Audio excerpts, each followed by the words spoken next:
Om Sadashiva Samarambam Shankaracharya Madhyamam Asmadacharya Paryantam Vande Guru Paramparam Ishvaro Guratmeti Murtiveda Vibhagine Vyomabda Vyapta Dehaya Dakshinamurtaye Namaha Gocharam Tamagocharam Govindam Paramanandam Satguru Pranatosh Maham Om Shanti Shanti Shanti Om Namastê.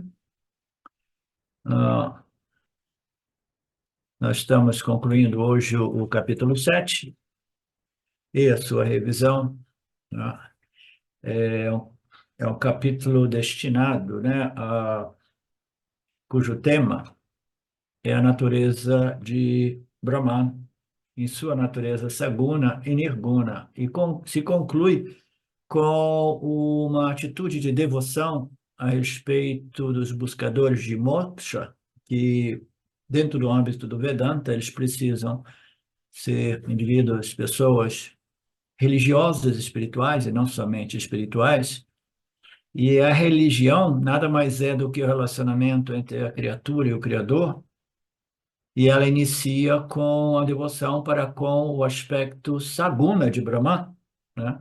Que nós vimos, né, muito amplamente nos últimos capítulos, né? Então, o tema final do capítulo 7 não é exatamente a natureza de Brahman, mas é a atitude de devoção do Jivatma para com o Paramatma, tanto em sua natureza saguna como nirguna. A devoção do Jivatma para com Paramatma em sua natureza nirguna é referida como Niskama Bhakti, né? Principalmente, né? É aquele Bhakta que está interessado na verdade, é aquele Bhakta que está interessado de compreender a real natureza de Nirguna Brahman, porque ele ouviu dizer que é idêntica à sua própria natureza, né? A natureza do eu, né? E Sakama Bhakti, aquele Bhakti inicial, né? Ele é indispensável, é impossível chegar a Niskama Bhakti sem o Sakama Bhakti, que é uma atitude devocional do Jivatma, né, em relação a um Criador aparente, cuja real identidade é Paramatma ou Brahman. Né? E para aqueles de nós que fizemos o Mandukya Karika, nós vemos que esta criação é uma criação meramente aparente, mas ainda assim ela é aparentemente construída através de uma inteligência, né, um conhecimento, inteligência, né, uma estrutura, né, uma projeção aparente, mas desenhada de modo tão preciso e inteligente, segundo as suas leis e princípios, que precisa realmente ser levada a sério pelo Jiva-Atma. O Jiva-Atma não pode simplesmente descartar dizendo isso tudo é uma mera aparência. Sim, é uma mera aparência, mas como eu costumo dizer, é dentro do âmbito do aparente que a realidade absoluta pode ser compreendida e reivindicada, né?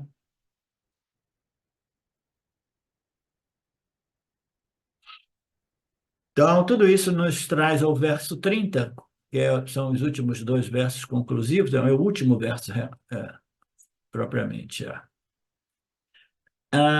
No qual ele diz, o Krishna diz, aqueles com mente disciplinada que me conheceram, né, junto com Adibhuta, Adidaiva e Adhyayana, também se lembrarão de mim na hora da morte, né?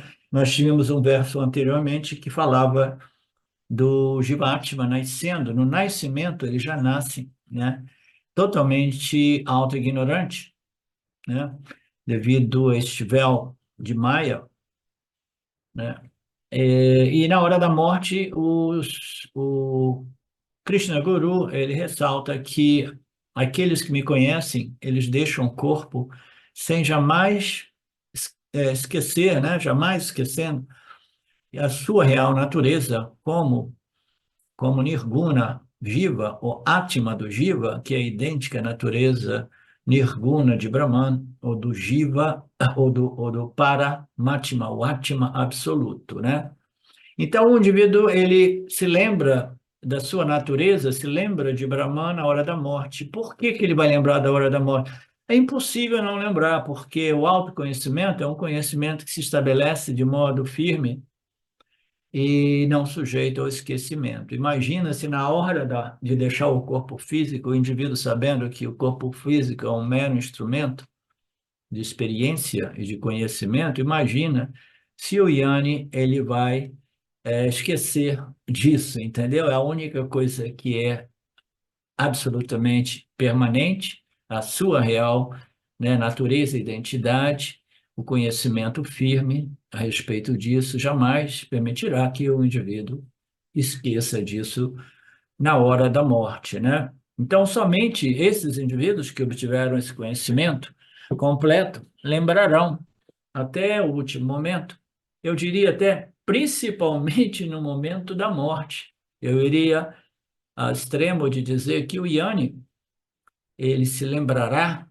né, de sua natureza como idêntica à natureza de Brahman, principalmente na hora da morte, porque é o momento o qual o indivíduo está simplesmente se despedindo do corpo físico, né?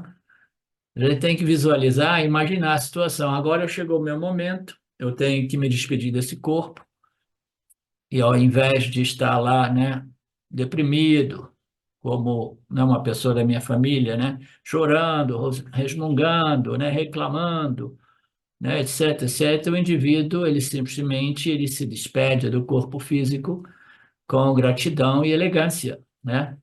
E por que que ele vai se despedir desse modo, né? Porque o Yanni sabe que ele não é esse corpo físico, né? Ele é a consciência que pervade, permeia e vivifica este corpo físico, né? Então, ele jamais irá esquecer no momento da morte, porque o autoconhecimento é um conhecimento que, uma vez bem internalizado, ele não é sujeito ao esquecimento, né? Existem diversos exemplos. Nós jamais esquecemos que 2 mais 2 são 4, e nós jamais esquecemos que nós, em nossa manifestação aparente, nós somos seres humanos, nós não somos baratas, insetos, aves ou crocodilos, né? Nós somos seres humanos, ninguém esquece da sua natureza intrínseca aparente. Alguém esquece, Alexandre, que eu sou um ser humano, né? Ninguém esquece. Por quê? O ser humano é a natureza intrínseca da entidade aparente, né? A minha natureza intrínseca é eu sou um ser humano e eu sou limitado pela desejo de construção do ser humano. Como assim limitado? Sim, eu não consigo voar. Os pássaros voam, mas eu não consigo voar, né? Por exemplo, né? Então, do mesmo modo, o Yanni, ele não esquece no momento da morte da sua natureza intrínseca, da sua real natureza intrínseca absoluta, né? Não a natureza aparente. Então, não apenas conhecerão os 3 fatores que serão explorados no capítulo 8, que são desdobramentos daquilo que é Sakama e Niskama Bhakti, mas eles também conhecem esses outros 6 fatores. Quais são os seus fatores? Brahma, Karma, Adhyatmam, Adhibhutam, Adhidaivam, etc. Esses 6 fatores são conhecidos pelo Yanni. E qual é o segredo? Todos os 6 fatores nada mais são do que Paraprakriti. Okay? Então, o que que o Swami Paramartananda está nos dizendo? É que no capítulo 8, Krishna Guru irá desdobrar o conceito do Paraprakriti, que nada mais é do que a compreensão da minha natureza Paramatma, né? A minha natureza Satchitananda, a minha natureza consciência pura, né? O espírito, né? Aquilo que pervade a matéria e a energia, que também é matéria, né? Então, aquilo que é o elemento espírito ou pura consciência, que é o Paraprakriti, né? Então, isso vai ser compreendido mais profundamente e juntamente com uma compreensão mais profunda do Aparaprakriti. Então, vai ter um desdobramento no qual esse conceito de Paraparakriti será desdobrado ainda mais, né? E explicado também que o manifesto, né, o Universo Manifesto, o Cosmo Manifesto, é uma mistura, um coquetel de Pará e Aparakriti, né? Então, o que que é, né? É a consciência pura e os gunas de Maya, né, que produzem esta ordem aparente, que são permeadas, são sustentadas, são recicladas, né, pervadidas, vivificadas por Paraparakriti, né? Então, esse termo Paraparakriti, Aparakriti, é um termo interessante, né, que aparece nesta passagem do Gita, né? A gente sabe que Prakriti é normalmente, comumente referido ao Prakriti de Maya, que é a primeira manifestação que existe dentro do âmbito da consciência, a partir do qual as três energias surgem, né? Então, elas se desenvolvem dentro do âmbito de Prakriti de Maya. Então, esse Prakriti de Maya é Aparaprakriti. Então, este conceito de Aparaprakriti, ele simplesmente serve para ilustrar o fato de que Aparaprakriti, que são os prakritis de Maya, eles recebem, a eles são emprestadas ou concedidas existências de algo que é o absoluto, né? Que é o absoluto Brahman. Neste caso, definido, ou indicado, ou apontado, ou descrito, referido como Paraprakriti. Então, Paraprakriti, Pará vai sempre significa mais, né? Frequentemente, o absoluto. Então, qual é o Prakriti absoluto, né? Então, qualquer aspecto de Maya, até mesmo o mais sutil, que é o Prakriti de Maya, antes da formação das três energias, das três gunas, é um Prakriti de Maya, tá? Que permite ou concede um fenômeno chamado um aparato refletor, no qual as três energias se desenvolvem, é o início desta manifestação, segundo as nossas escrituras, né? Então, o Prakriti, ele só existe, o Prakriti de Maya, o Aparaprakriti, porque ele é abençoado, assim por dizer, por Aparaprakriti. Por quê? Maya e as energias de Maya, o Prakriti de Maya, eles sempre se resolvem em Brahman, como Brahman, porque tudo isso nada mais é do que uma sobreposição em Brahman. Nada existe fora de Brahman e separado de Brahman, do mesmo modo que todos os ornamentos de ouro não existem fora ou separados ou independente do ouro. Tudo se resolve no ouro e o Prakriti de Maya se resolve em Brahman. E neste caso, né, para que a gente possa fazer essas conexões, né, entre Nirguna e Saguna, deste ponto de vista, nós chamamos isso de quê? De Paraprakriti, é o aspecto do Prakriti de Maya, né, essa energia mais essencial, que é resolvível em Brahman, e esse Brahman é chamado de Paraprakriti. Por que que ela se resolve em Brahman? Porque tudo se resolve em Brahman, do mesmo modo que todos os ornamentos de ouro se resolvem no ouro. Vocês entendem? Tudo se resolve no ouro. Você não pode simplesmente dizer, não, os ornamentos de ouro são entidades autocontidas, independentes. Não, elas são entidades aparentes, porque, fundamentalmente, realmente só existe o ouro, né? Só existe Paraprakriti ou Brahman. E dentro do âmbito de Paraprakriti, o Prakriti absoluto, nos termos, né, do capítulo 7 do Gita, aparece o quê? As energias, os gunas de Maya, que vão colorir a consciência pura, o Paraprakriti, com namarupas, que são uma mistura de quê? Da natureza nirguna e a natureza saguna de Brahman, uma mistura de quê? De Pará e a Paraprakriti. Nós somos uma mistura de nirguna e saguna. Nós somos livres dos gunas como consciência, existência, Satitananda, como Atma não dual, né? O ser não dual, a consciência não dual, mas nós, quando nós nos manifestamos através da graça de Maheshwara como complexo corpo, mente e sentidos, nós estamos, né, manifestos através dos gunas de Maya, né? Do Aparaprakriti. Todos esses Aparaprakriti permitirão aqui a entidade Jiva Atma, né, que desfruta de uma consciência humana, uma consciência refletida, que faz do complexo corpo-mente uma entidade dotada de inteligência ou livre-arbítrio, né? Então, eu queria só mais uma vez mencionar isso para que a gente não fique confuso com essa variação, essas variedades de termos que basicamente estão indicando para a nossa própria natureza nirguna e a natureza inferior, que é o complexo corpo, mente e sentidos, que é saguna, que é colorida pelos gunas, que depende dos gunas do Maya. Os gunas, né, de Maya é que criam todos os namarupas do universo.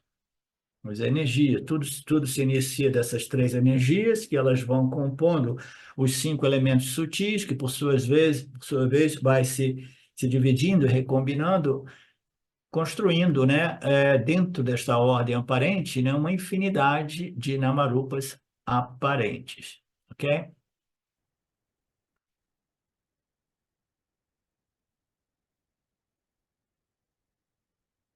A pessoa sábia se lembra de mim, sim, consistindo em parar e aparar para Kriti, ou consistindo desses seis fatores. A pessoa sábia também se lembra na hora da morte de mim, né?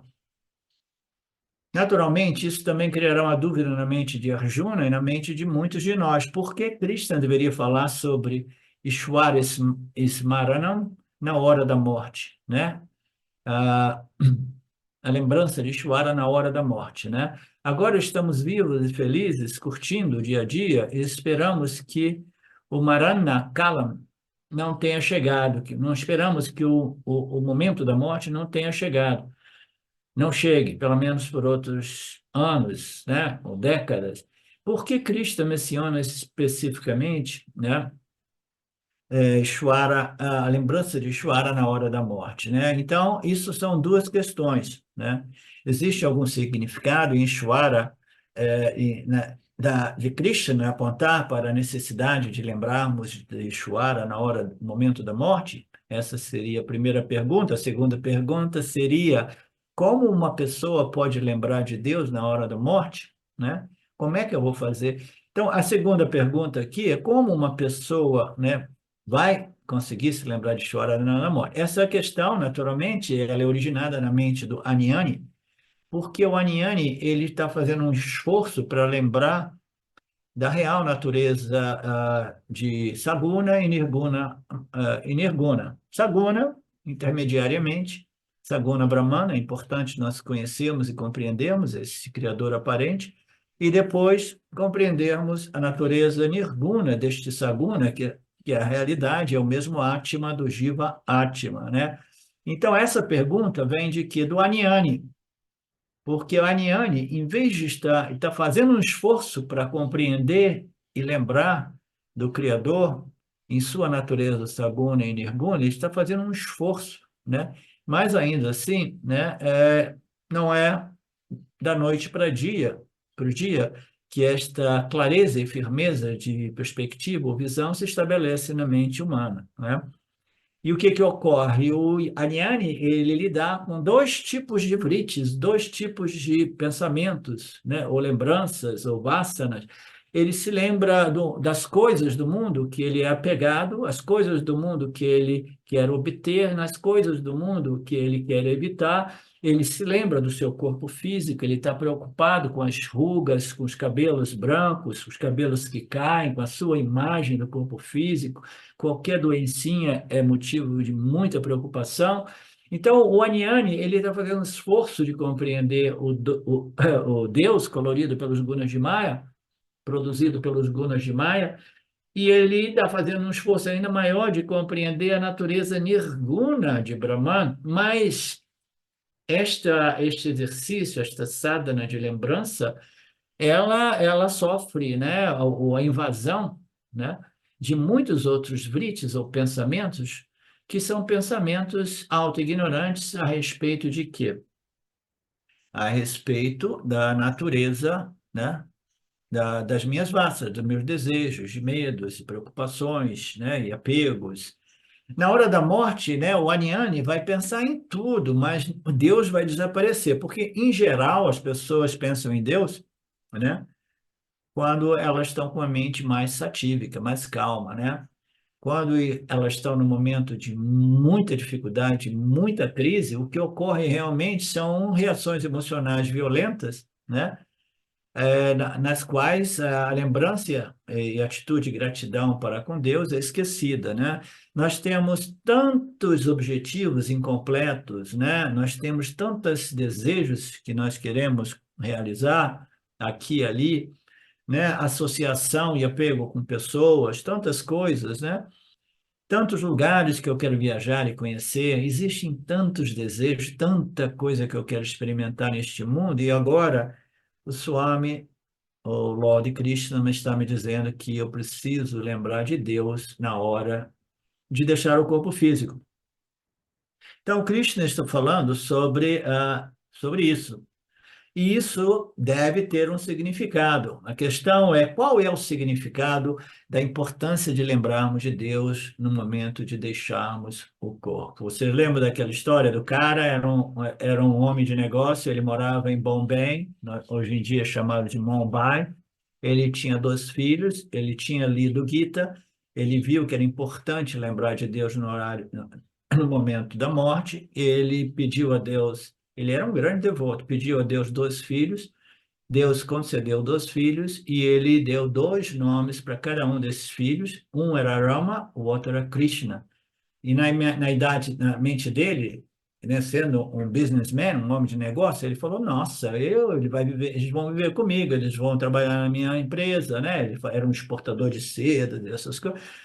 E aí, né, eu vou estar todo o tempo fazendo Rama Krishna, chamando eles. Então, eu posso economizar o tempo de depois fazer o meu puja, né, para Rama Krishna. Não, porque eu já estou fazendo em meio ao negócio. Então, as pessoas de negócio são muito inteligentes, muito espertas, né?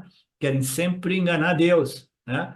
Então, ele chamou os dois de Rama Krishna. E depois, as décadas foram passando, o indivíduo ele ficou idoso, e na hora da morte, ele sabia que ele precisava chamar os 2 filhos, e dizia, o plano dele era um em cada lado da minha cama, do meu leito de morte, né? E eu vou ficar segurando as suas mãos, dizendo Rama, Krishna, e aí eu vou ter o benefício dessa loca superior, a Brahma Loka, eu encontrarei Deus, né? Só que no último momento, outros pensamentos invadiram a sua mente, né? As vássanas, a pressão das vássanas. Ele estava lá dizendo Rama Krishna, Rama Krishna. Aí ele lembrou das finanças, né? Da questão financeira da empresa. Aí ele falou, mas quem é que vai cuidar da questão financeira? Você, Ram, ou você, Krishna? Aí ele morreu. Ele morreu pensando no dinheiro e, naturalmente, ele não foi para o Brahma Loka, né? Então, vamos ver por que que é importante pensar em Deus do ponto de vista do Vedanta, porque o Vedantina não se interessa tanto por Brahma Loka ou nenhuma outra loka superior, né?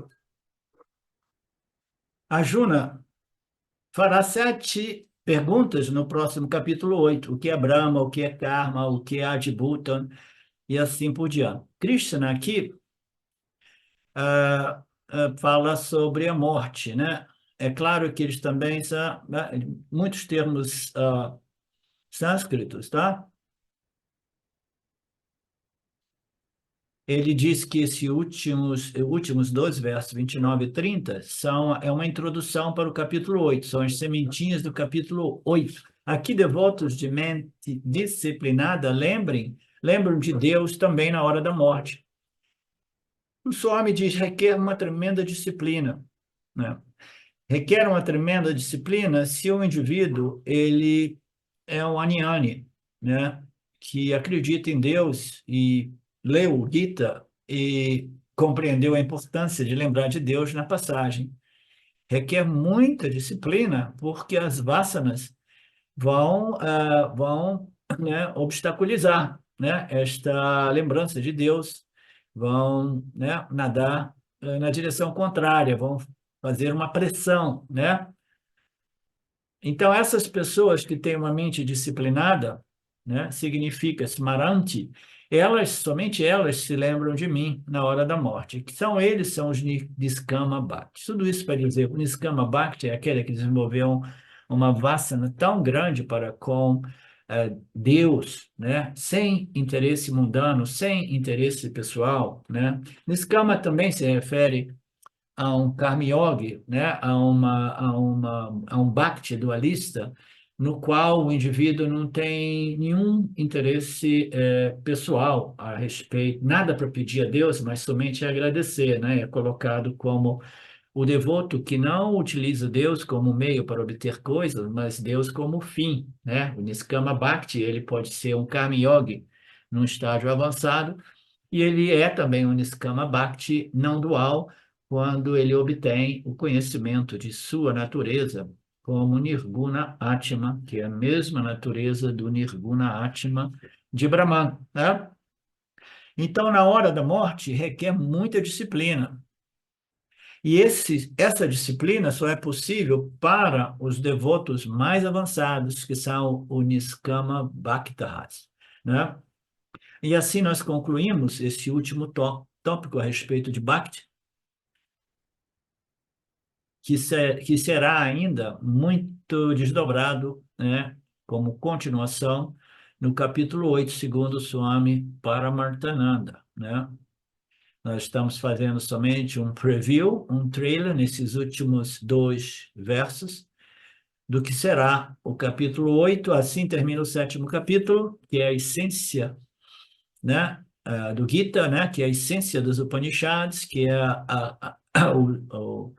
o resumo, né, um resumo de todos os Vedas. E neste capítulo nós tratamos o conhecimento e a natureza de Brahman, as disciplinas preparatórias, né, tudo isso apresentado de modo muito lindo e poético, como um diálogo entre Krishna e Arjuna. Então, nós passamos para o próximo texto do resumo. Não é isso, Marcel?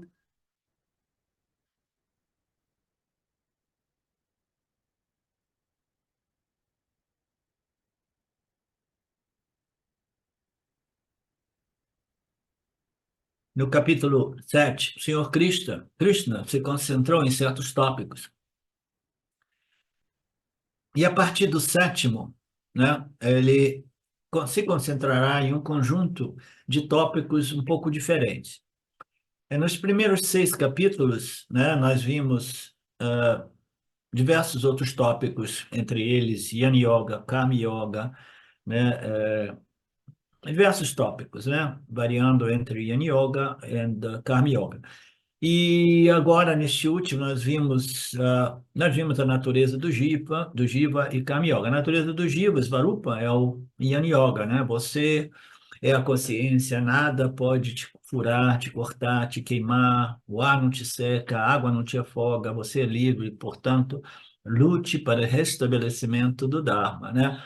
Então, o Jiva Svarupa, a natureza essencial, foi vista nos capítulos 2, 3, não, 2, 3, 4. O Gita Ensinamento começa somente a partir do capítulo 2. E, e nós vimos tudo isso concluindo no capítulo 6, que era dedicado ao Upasana, né? Krishna destacou também no sexto capítulo, né, o papel muito importante do autoesforço. Vocês lembram, no capítulo 6, o autoesforço, né? Então, nós precisamos de quê? Nós precisamos desta ciência de Mitya, né? Nós precisamos da compreensão, né, do relacionamento entre Jiva, Ishvara e Jagata, e desenvolvendo, então, uma atitude, um espírito de Karma Yoga, tá? Para que a gente não tenha uma abordagem fatalista, né? Krishna destacou muito o fato de que nós temos o livre-arbítrio, nós temos que desfrutar isso, compreendendo a nossa responsabilidade e colocando o esforço individual para nos superarmos, né? Uma das armadilhas na experiência humana é a ideia de que não, eu não consigo ter sucesso, eu sou um fracasso, eu sou impotente, né? Tudo é o destino, portanto, eu vou esperar o que a vida me dê, né? Eu vou deixar a vida me levar, a vida leva eu, né? Quando enfrentamos falhas, nós concluímos que nós somos impotentes, né? E de vez em quando, quando a gente obtém sucesso, aí a gente pensa assim, não, não, não, existe sim a capacidade, o livre-arbítrio, né? A capacidade de fazer acontecer, de obter, de conquistar, de realizar. Então, no sucesso, o ego humano ele acaba aceitando o livre-arbítrio, né? O exercício do livre-arbítrio e a força de vontade, né? E no fracasso ele cai no fatalismo de dizer, não, é tudo destinado, não importa, né? São esses dois extremos que ambos são perigosos, né? Então, Krishna enfatizou muito o fato da nosso livre-arbítrio e a nossa necessidade, né, de assumir, de reivindicar e jamais desenvolver uma atitude negativa, derrotista, né? De que não é capaz, não é possível, né? Essas abordagens precisam ser evitadas, nós precisamos desenvolver pensamentos e comportamentos positivos, né? E esquecer da ideia de que tudo já seja predeterminado. Portanto, você tem sim uma certa influência sobre o seu futuro. Você precisa prender em mão a sua vida de modo que você possa influenciar positivamente o seu futuro. Você precisa cuidar da sua vida hoje, plantar sementes positivas para que o seu futuro seja um futuro mais positivo. Krishna e o Vedanta jamais disse que você tem o controle total a respeito do seu destino, mas Krishna e o Vedanta jamais diz que você não tem responsabilidade alguma. Jamais diz que você está totalmente desamparado. Krishna não diz que você tem controle total nem desamparado. Eu tenho um papel, que é o exercício inteligente das minhas escolhas, do meu livre-arbítrio, e dependendo do modo qual eu exercito esse livre-arbítrio, o meu futuro será mais positivo ou menos positivo. O que é um futuro positivo para um buscador espiritual? É um complexo corpo, mente, sentidos mais purificado, mais refinado, mais satívico, né? Este é o papel principal, mas inclui também, né? Não, não, eu preciso de um emprego novo, eu preciso de uma casa nova, eu preciso disso e daquilo. Então, eu preciso de realmente ter uma abordagem positiva e agir em harmonia com o meu objetivo, seja ele um objetivo mundano, material, ou seja um objetivo realmente de elevação espiritual, né? Portanto, nós temos uma responsabilidade a respeito do nosso destino, do nosso futuro, né? Isso se chama Jiva Prayatna, esforço individual, que é uma exaltação ao livre-arbítrio humano que precisa ser exercitado de modo responsável e inteligente. Somente o ser humano tem essa capacidade de escolha, e por isso somente o ser humano é responsável por suas ações, e devido a isso, os seres humanos são os únicos sujeitos às leis do karma, né? As leis do karma não existem para as outras criaturas, porque elas são simplesmente programas governados por Ishvara, né? Eu, na minha aula, 2, 3 dias atrás, com o meu pequeno grupo, né, em inglês, né? Eu contei uma história interessante. É que aqui no meu horto, né, há um tempo eu estou tendo dificuldade de iniciar o meu horto, porque as formigas, elas pensam que eu faço horto para elas. Elas começam a comer as plantinhas pequenas, principalmente depois que algumas terrinhas aqui foram queimadas, parece que elas vierem para a minha terra, que é mais fértil, né? Então, elas se tornaram um problema. Então, o que que eu fiz, né? Eu falando assim, eu tenho uma inteligência superior das formigas, né? Então, eu vou criar um sistema de defesa. Então, eu cavei uma vala, né? Eu cavei uma vala em torno de uma área assim, né? Uma área grande, onde eu fiz diversos, né, corredores para plantar, né? E aí eu cobri com plástico e enchi com água. Aí eu falei, haha, agora eu quero ver se essas formigas vão comer a minha horta, né? Aí no primeiro dia tudo bem, no segundo dia parecia que estava tudo bem, no terceiro dia, por acaso, a gente está olhando lá, a gente viu na terra uns vulcões assim, eles cavaram por baixo, entendeu? Por baixo dos canais com água, cavaram por baixo e saíram dentro da minha horta, né? Aí eu falei, meu Deus, eu pensava que eu tivesse uma inteligência superior à inteligência de Shuara, né? Porque a inteligência não é das formigas, mas é de Shuara, né? Shuara fala assim, mas quem você pensa de ser? Você quer plantar só para você e não quer alimentar as minhas formigas? Saiba que as formigas são tão importantes quanto você e elas são dotadas de uma inteligência capaz de passar por baixo e comer a sua horta e você não vai conseguir, né, impedir.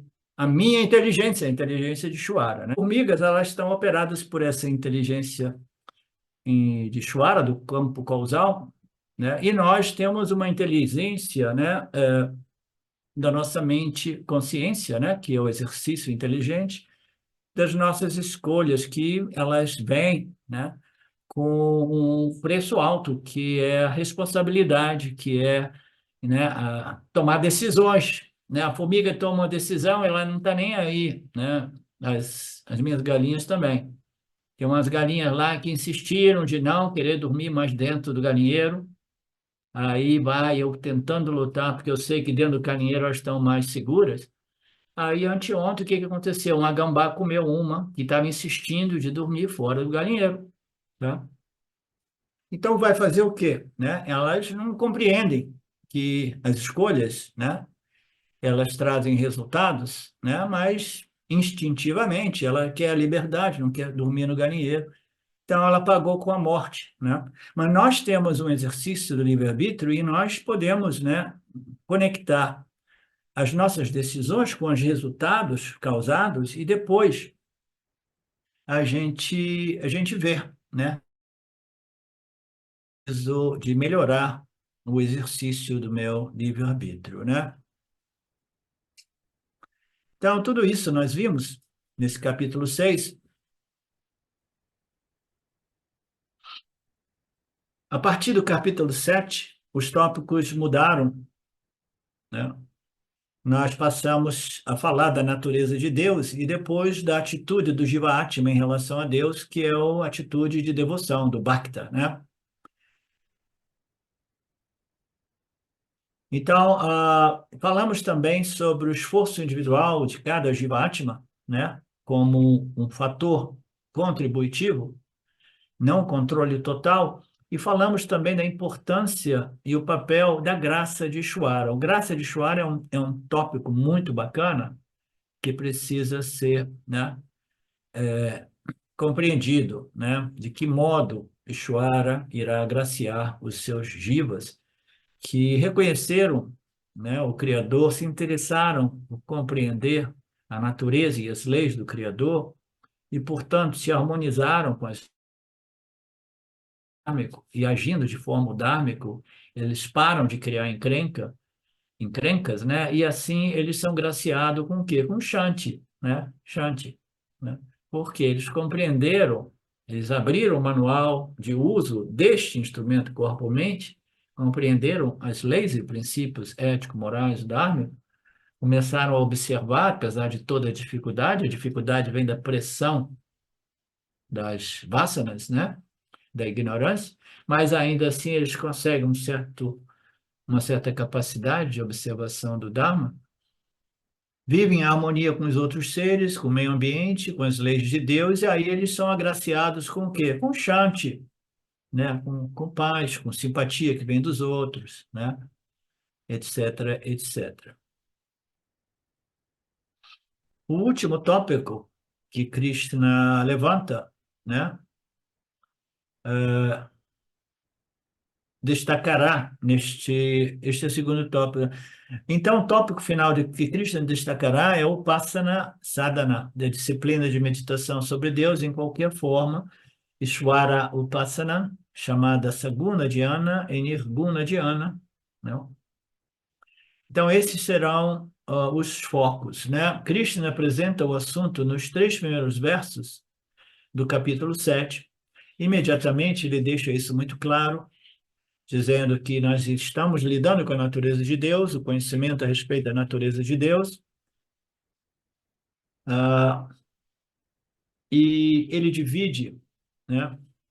Isso é Ishvara, Svarupa, e o conhecimento da natureza de Ishvara, né? Então, Ishvara, Svarupa, Yana. E ele divide este Yana em 2 tipos, em 2 nomes, Yana e Vijnana, tá? Então, nós temos esses 2 aspectos que foram abordados. O conhecimento de Ishvara livre das formas, dos nomes e dos atributos, dos gunas de Maya, e o conhecimento a respeito de Ishvara, né, colorido pelos gunas de Maya.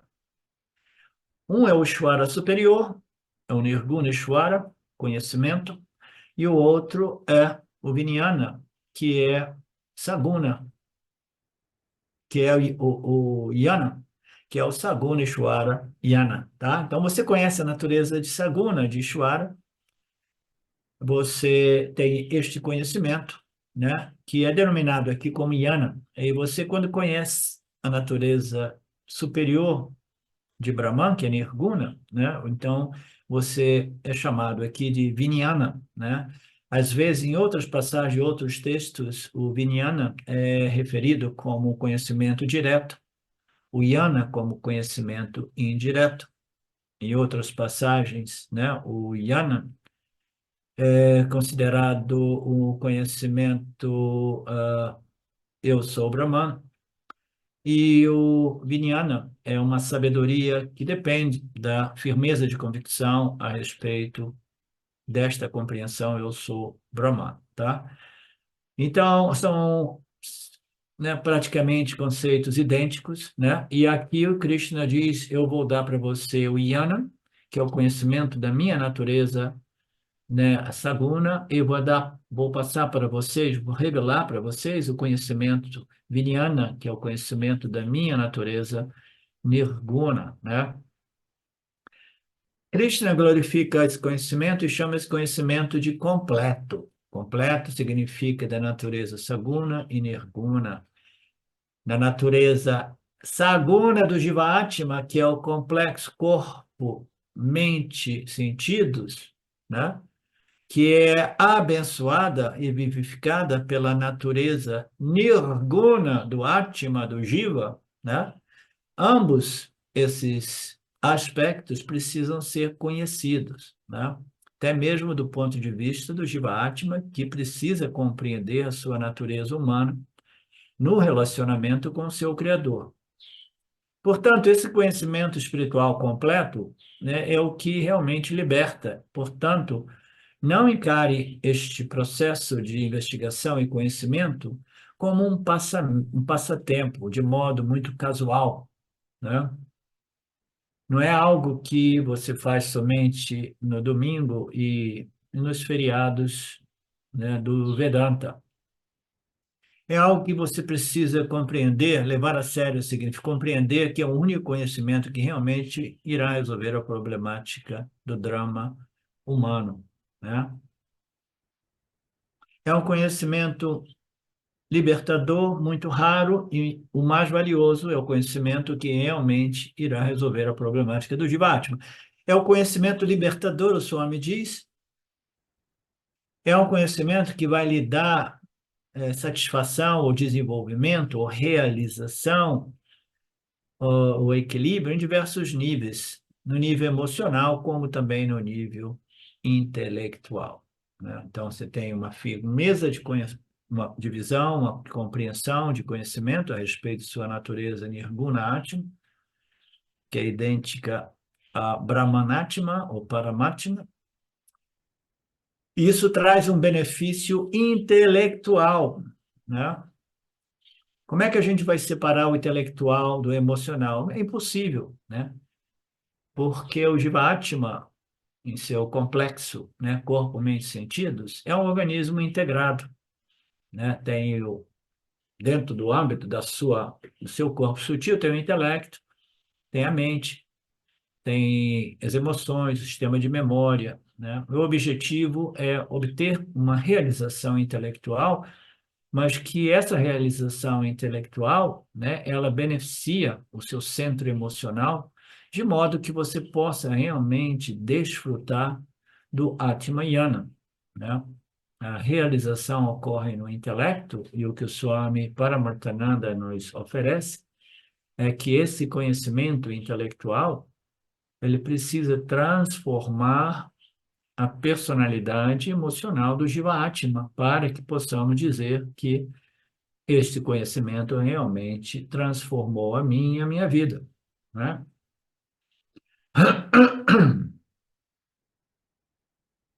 Krishna deu uma boa introdução a tudo isso. Tendo introduzido nos três primeiros, Krishna discute o tópico principal, que é um assunto muito importante. Primeiro, Krishna define Deus, o que é Ishvara. Krishna diz que Ishvara é um princípio que consiste de dois aspectos: o aspecto saguna, que é a consciência, né, sobreposta pelo um guna particular de Maya chamado Sattva. Sattva é o que é, né, Saguna Brahman, Saguna Ishvara. É um ser vivo, autoconsciente, com conhecimento total de tudo, presente, passado e futuro, né? Uma inteligência suprema, como dizemos, e este ser, ele é configurado, constituído por muito Sattvaguna, né? Então, nós precisamos compreender Deus, né? E a compreensão de Saguna Deus mais sofisticada e completa e elegante e convincente é a compreensão sugerida pelo Vedanta, na medida que nós estudamos o Gita e compreendemos que este Criador nada mais é do que pura inteligência, puro Sattvaguna, que é uma, uma das energias produzidas pelo Prakriti de Maya, né? Então, nós precisamos de conhecer essa natureza saguna de Brahman e a natureza nirguna, em outras palavras, a natureza paraprakriti de Brahman e a natureza paraprakriti de Brahman. São esses os dois aspectos, não somente de Ishvara, mas de Jiva e de Jagata. Esse cosmos inteiro, ele é uma combinação de dois aspectos, consciência e os gunas de Maya. Elas precisam existir juntos, né? A existência da consciência é uma existência real, permanente, jamais sujeita à não existência, e a existência dos gunas de Maya é uma projeção em constante modificação que aparece e desaparece de tempo em tempo, né? Então, isso precisa ser conhecido. O universo inteiro é composto desses dois princípios. O que é Paraprakriti, em palavras mais conhecidas ou científicas, é matéria e energia. Então, Paraprakriti é matéria barra energia. Energia é matéria, os cientistas estão cansados de saber e falar sobre isso, né? Então, energia é matéria é energia, uma energia percebida por nós de modo físico, denso, tangível, e a outra é percebida por nós com os nossos instrumentos de percepção como, né, ondas de energia ou partículas, né? Então, todo o universo é composto por essas energias barra matéria e a consciência ou espírito, numa outra linguagem, né? Matéria e energia. Matéria, energia e o espírito, né? Matéria, energia e a consciência, né? Então, são esses os dois princípios, o princípio espírito, o princípio matéria. Nós precisamos fazer atenção. Quando a gente usa a palavra espírito, quando eu comecei a ensinar o Vedanta no Brasil, 7 anos atrás, tinha um menino que não gostava que eu falasse de espírito, porque uma vez ele falou para mim muito claramente, ele falou, professor, ele estava muito ligado a mim naquela época. "Ô, professor, eu conheço o espírito porque eu tenho um centro espírito, né? E eu conheço o espírito. Você fica falando de espírito, espírito, espírito. Espírito são essas almas que desencarnadas, que é o espírito, né? Então a gente tem que tomar cuidado, né? De tudo isso. Com esses termos, né? Contextualizando os termos. Quando eu uso a palavra espírito, diz aqui Swami Paramarthananda, não pense que sejam esses espíritos por aí. O espírito aqui significa a consciência universal, original, né, ilimitada, não dual, etc. Quais são as características comuns entre esses dois princípios, né? A consciência, ela jamais é criada, nunca é criada e nunca será criada. É um princípio eterno. E a segunda, que é a matéria, também nunca foi criada e nunca pode ser criada. Então, existem diversas, uma infinidade de características incomuns entre o espírito e a matéria, entre a consciência e os gunas de Maya. Existe uma infinidade de distinções que nós estamos cansados de ver, são importantes de modo que a gente possa manter esta compreensão, essa perspectiva do que é realmente, né, o espírito, o que é realmente a consciência, e o que é o fenômeno manifesto através dos gunas de Maya, né? Então, nós temos essa compreensão muito clara. E aqui o Swami nos lembra que existe uma característica comum entre ambos, é que a consciência é um princípio é, anadi, que jamais foi iniciado, jamais foi criado, tá? É um princípio livre da criação, livre do início. E ele diz que a única coisa em comum que o mundo, o universo da matéria e da energia tem com a consciência é que o mundo da energia e a matéria também nunca foi criado e nunca poderá ser criado, né? E, de novo, até a ciência chegou a essa conclusão de que no campo da matéria e energia nada pode ser criado, né? O que ocorre é uma constante modificação e transformação, né? Nada se perde. Tudo se transforma, dizem os cientistas já há décadas, né? É a lei da conservação da matéria, a conservação da energia, né? Então, ambos são anadi. Por que que esta sobreposição de namarupas, ela é anadi, né? Suponhamos que o ouro seja a realidade absoluta, né? Então, a gente diria que esse ouro, ele sempre existiu, né? Passado, futuro e presente, ele é anadi, ele é eterno, ele está aqui, né? Aí a gente pega o ouro e produz ornamentos de ouros, anéis, colares, pulseiras, etc, etc. Aí chega um Vedantino, um Yanni, e fala assim, esses ornamentos de ouro também são eternos, eles nunca foram realmente criados, né? Aí a gente entra naquele tópico mais filosófico, no qual o Vedantino dirá assim, não, esses namarupas de ouro, eles não existem absolutamente. Eles são uma sobreposição de um nome na forma, naquilo que fundamentalmente é somente o ouro eterno, o ouro que nunca foi o início, o ouro anadi, né? Então, os namarupas de ouro, eles se resolvem no ouro. Então, os namarupas, eles nunca foram realmente criados, porque fundamentalmente eles não são parte da realidade, aquilo que é sempre presente sem jamais se modificar, tá? Então, este universo é dito ser nunca realmente criado, e isso foi um tema abordado por nós no Mandukya. Ele nunca foi realmente criado, por quê? Porque ele sempre existiu em Brahman como Brahman, só que ele aparece, né, como sobreposição de nomes, cores e formas, que fundamentalmente existe no Brahman Anadi, no Brahman eterno, o Brahman nunca criado. Então, tudo isso, né, precisa ser compreendido também, daí a importância do nosso último seminário do Mandukya, né, porque a compreensão do Mandukya nos permite aceitar essa ordem aparente de modo menos conflitante. Tá bem? Existe, não existe, existe sim, como aparência e como campo de interação, de modo que a gente possa compreender a natureza real, intrínseca desta criação aparente. O Jiva aparente, composto por quê? Por Nirguna e Saguna Atma, né? Por sua natureza Para e Apara Prakriti, ele entra no campo de experiência neste universo aparente, também composto por espírito e matéria, o Jiva composto por espírito e matéria, esse Jiva quer compreender o espírito de tudo, e ele, dentro do âmbito desta matéria aparente, ele consegue extrair o substratum do universo, que é o espírito, que é a consciência. A gente precisa compreender isso para não descontar ou menosprezar, né, esta ordem aparente, que não é real, mas ainda assim ela é projetada e ela serve um determinado propósito. Você compreende, Alcione?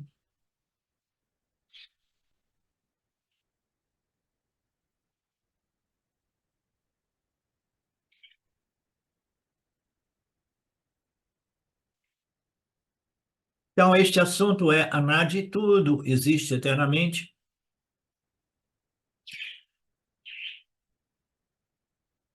Nunca pergunte quando é que Brahman começou e nunca pergunte como Saguna Brahman começou.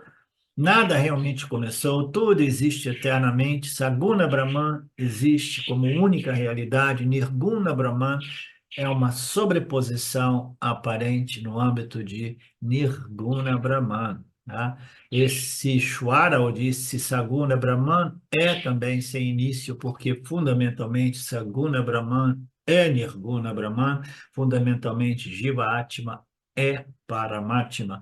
É o Atma do Jiva, que é exatamente idêntico ao Atma do Paramatma. Existe somente um Atma. E nós paramos aqui por 10 minutos. A gente se vê já, já, já. Om Purnamada Purnamidam Purnamudachyate Purnasya Purnamadaya Purnameva Vashishate Om Shanti Shanti Shanti Om. Namastê. Olá, queria trazer aqui para vocês o quanto eu tenho me beneficiado dos ensinamentos do Vedanta. Esses ensinamentos do Vedanta, eles mudaram a minha vida, o meu estilo de vida, né? A partir de uma compreensão sobre Jagata, o mundo, sobre essa pura inteligência Ishvara, sobre o Jiva, né? A mente, o funcionamento, sobre a aplicação do Karma Yoga diariamente na vida, o quanto isso beneficia a purificação da mente, né? Para poder daí acessar aquilo que é mais valioso. Aliás, eu diria sem valor estimável, inestimável, né? Uma riqueza profunda, que é a compreensão sobre os ensinamentos de Satya, a consciência, a existência ilimitada que sou. Bom, eu sou uma aluna de Vedanta, desse grupo Vedanta Brasil, que iniciei a jornada, estou no começo da jornada, mas essa jornada seria impossível sem o apoio diário de um professor qualificado, o professor Arlindo Nagar, nosso professor, que dedica a sua vida, que dedica as batidas do seu coração exclusivamente para o ensino do Vedanta. Ele gosta de usar a frase o coração que se doa recebe. Então ele é esse coração que doa. E aí a minha pergunta e o meu convite é: e você? Tem se beneficiado também dos ensinamentos, da compreensão, da clareza desses ensinamentos que são trazidos para nós? Sim? Se sim, o coração que doa, recebe. Então, o convite é, se você se beneficia, você pode também fazer uma doação. Essa doação, ela é necessária, apropriada, para a manutenção, né, desse ensinamento vivo diariamente para nós. E é um convite para que a gente possa nutrir esse grupo com o dar e o receber. E se você se beneficia, tenho certeza, qualquer valor mensal é suficiente. É o valor que o seu coração sentir, mas é um valor apropriado.